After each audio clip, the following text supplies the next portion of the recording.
Hello friends, मैं हूं कपिल और आप सब देख रहे हैं आपका अपने YouTube channel Kapil network. Friends, ईश्वर है या नहीं, ये कितना बड़ा टॉपिक है जिस पर आप घंटों चर्चा कर सकते हैं।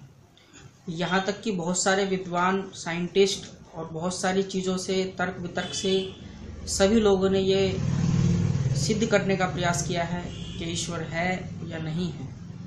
ईश्वर है या नहीं, अगर हम इसको व्यक्तियों को कैटेगरी में बांटने का प्रयास करें तो इसमें केवल दो ही कैटेगरी आती हैं। एक आती है आस्तिक और एक आती है नास्तिक। जो ईश्वर को मानते हैं वो आस्तिक कहलाते हैं और जो ईश्वर को नहीं मानते हैं वो नास्तिक कहलाते हैं।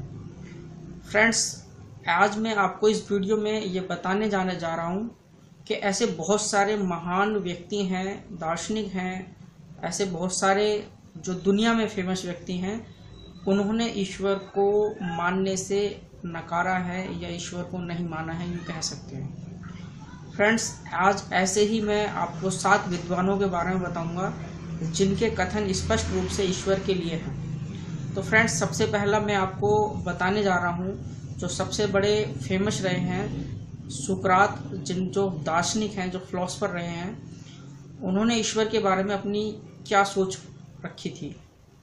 सुकरात कहते थे कि ईश्वर केवल शोषण का नाम है। ये सुकरात के शब्द थे। दूसरे नंबर पे फ्रेंड्स, कार्ल मार्क्स का नाम आपने सबने सुना होगा। उनका मानना था कि ईश्वर का जन्म ही गहरी साजिश से हुआ है। तीसरे नंबर पे आप सब जानते होंगे, भारत के क्रांतिकारी नेता रहे जिन्होंने भारत को आजाद कराने के लिए अपनी कुर्बानी दी, फांसी पर चढ़ गए, सरदार भगत सिंह। उनके शब्द थे कि इस देश में जो नौजवान ईश्वरवादी हैं मेरे नज़र में नामर्द हैं। ये भगत सिंह के शब्द थे और ये पता चलता है जेल में लिखी उनकी डायरी से, जो जब वो जेल में बंद थे, अंग्रेजों के पकड़े जाने के बाद जब वो जेल में बंद थे तो उन्होंने अपनी इस डायरी में लिखा हुआ था। बहुत सारी बातें भगत सिंह के बारे में जेल में लिखी डायरी से पता चलती हैं, जिसमें से यह एक बात थी कि उन्होंने ईश्वर के प्रति अपनी इस तरीके की सोच रखते थे। अगले नंबर पे, जिसे आप लाइट ऑफ एशिया कहते हैं, और पूरी दुनिया में उनके जो मानने वाले लोग हैं वो तीसरे नंबर पर आते हैं, जिनका नाम है तथागत बुद्ध या भगवान बुद्ध। वो कहते थे कि इस ब्रह्मांड में कोई ईश्वर नहीं है, ईश्वर को ढूंढने में अपना समय व्यर्थ ना करें। ये तथागत बुद्ध के शब्द थे। इसके अलावा फ्रेंड्स, स्टीफन हॉकिंस, ये एक बहुत ही विद्वान आदमी हैं जिन्होंने ईश्वर के प्रति कहा है कि पूरे विश्व में अगर कोई यह साबित कर दे कि ईश्वर है तो मैं अपना सर्वस्व उसे दे दूंगा, यानी कि सब कुछ उसे सौंप दूंगा। ये स्टीफन हॉकिंस के शब्द हैं। इसके अलावा फ्रेंड्स, रजनीश ओशो का नाम आपने ज़रूर सुना होगा। ये भी एक बहुत बड़े फिलोसफर हैं जिनको विद्वानों में जो गिना जाए तो सबसे ऊपर आते हैं। इनका ईश्वर के प्रति क्या सोच थी? ये कहते थे कि कोई ऐसा ईश्वर नहीं है जो इस ब्रह्मांड को संचालित कर रहा है, तुम अपने कर्म के जिम्मेदार स्वयं हो, यानी कि आप जो भी करते हैं, सही या गलत, आप उसके अपने जिम्मेदार स्वयं होते हैं। ये रजनीश ओशो के शब्द हैं। फ्रेंड्स, सबसे लास्ट में 7वें नंबर पे मैं आपको बताने जा रहा हूँ डॉक्टर B.R. अम्बेडकर, जिसे सिंबल ऑफ नॉलेज कहा जाता है। पूरी दुनिया में उनको सिंबल ऑफ नॉलेज के नाम से जाना जाता है, जिनके पास 32 डिग्रियां थी, जिन्होंने भारत का संविधान लिखा है।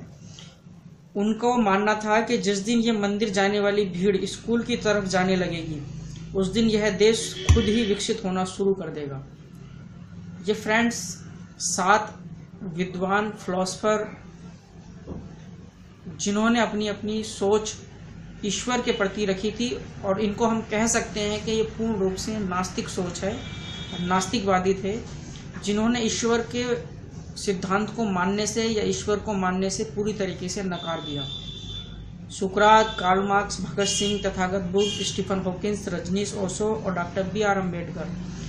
यही नहीं फ्रेंड्स, अगर मैं इस लिस्ट को लंबा करना चाहूँ तो कम से कम 100 लोग इस कैटेगरी में आ सकते हैं। और नास्तिक अगर आज विश्व में हम ढूंढने निकले तो कम से कम करोड़ों की संख्या में आज नास्तिक लोग पूरे दुनिया में भरे पड़े हैं जो ईश्वर को मानने से नकारते हैं।